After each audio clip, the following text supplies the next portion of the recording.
कि supreme court ने कुछ समय पहले ये कहा था कि आप ये पैसा डायरेक्ट वापस कर सकते हैं। उसके बाद उन्होंने कुछ महीने बाद चेंज किया कि अब ये पैसा सेबी के पास जमा कराइए। तो ये जो अंतराल का जो समय था उसके अंदर में सहारा ये कहता है कि मैंने पैसे वापस कर दिए हैं कुछ हद तक। तो जो बैलेंस अमाउंट है वो अमाउंट लेकर और कुछ उसमें ऐड करके हम ये आपके पास पैसा जमा कर रहे हैं। और ये जो 5,000 कुछ करोड़ रुपए सेबी के पास जमा हुए हैं उसमें से मेरे ख्याल से वो महज 1 करोड़ के नीचे अभी तक दे चुके हैं।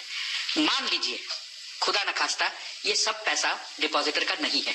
सेबी तो सिर्फ डिपॉजिटर के लिए है, सिर्फ इन्वेस्टर के लिए है। जब इन्वेस्टर है ही नहीं तो सेबी ये पैसा लेके कर क्या रही है? उसे सुप्रीम कोर्ट के पास ले जाके दे देना चाहिए वापस। सर माय बाप, हमारे पास इसका इन्वेस्टर नहीं मिला, अब आपको इसकी जो कार्रवाई करनी है आप करिए, लेकिन इन्वेस्टर का पैसा बाकी नहीं है। एब्सोल्युटली मेरे ख्याल से ये सबसे सिंपल तरीका है। हमारे पास इन्वेस्टर नहीं है, जो भी है सब फर्जी है या जो कुछ भी है, देयर इज नो इन्वेस्टर। मेरा रोल क्या है एज सेबी? देखिए, सेबी कहीं से भी किसी भी तरीके से उसमें सीरियसनेस नहीं है कि वो इन्वेस्टर्स को किसी तरीके से आइडेंटिफाई करके उनको उनका पैसा वापस किया जाए।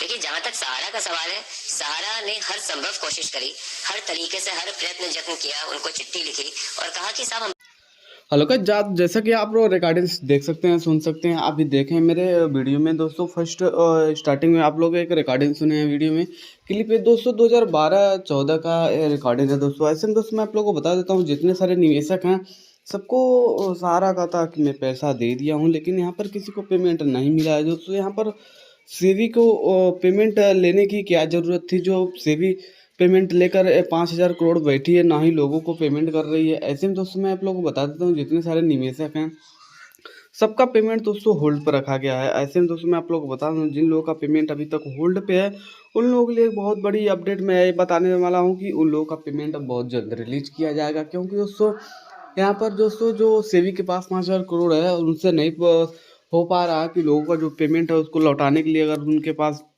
वक्त ना हो, उसके पास कोई सुविधा ना हो, तो ऐसे में दोस्तों वो पैसा कोर्ट को कोर्ट को रिटर्न कर सकता है कि कोर्ट के माध्यम से जो पेमेंट उनको मिला है, अगर उनसे नहीं पार लग रहा तो कोर्ट को रिटर्न कर दें, ताकि जो कोर्ट को पैसा मिलेगा फिर कोई और तरीका अपनाया जाएगा। तो ऐसे में दोस्तों मैं आप लोगों को बता देता हूँ, बहुत सारे निवेशक हैं जैसे में बहुत परेशान है। ऐसे में जो इकट्ठा एक रुपये करके इकट्ठा करके जमा किए थे कि एक दिन निकलेगा मेरा कुछ भी उससे भला होगा, लेकिन यहाँ पर कुछ भी नहीं। माननीय गृह मंत्री अमित शाह द्वारा जो बोला गया था 45 दिन के अंदर आपका पेमेंट वापस किया जाएगा, लेकिन दोस्तों नहीं हुआ। सबका डिफिशिएंसी कम्युनिकेटेड में दर्शा दिया गया और रिजेक्ट कर दिया गया। तो ऐसे में जितने भी निवेशक हैं सबके लिए एक बहुत बड़ी अपडेट ये है कि दोस्तों रीसबमिशन स्टार्ट हो गया है। अगर आप रीसबमिशन करवा लेते हैं तो 45 दिन तक आपको वेट करना पड़ेगा। 45 दिन के अंदर आपकी कार्रवाई किया जाएगा। 45 दिन तक मतलब अब 45 से 60 दिन तक के बीच में आपका जो पेमेंट है दोस्तों अब रिलीज कर दिया जाएगा। तो नेक्स्ट पेमेंट ड्यू है दोस्तों 19,999 तक के जितने निवेशक हैं सब आवेदन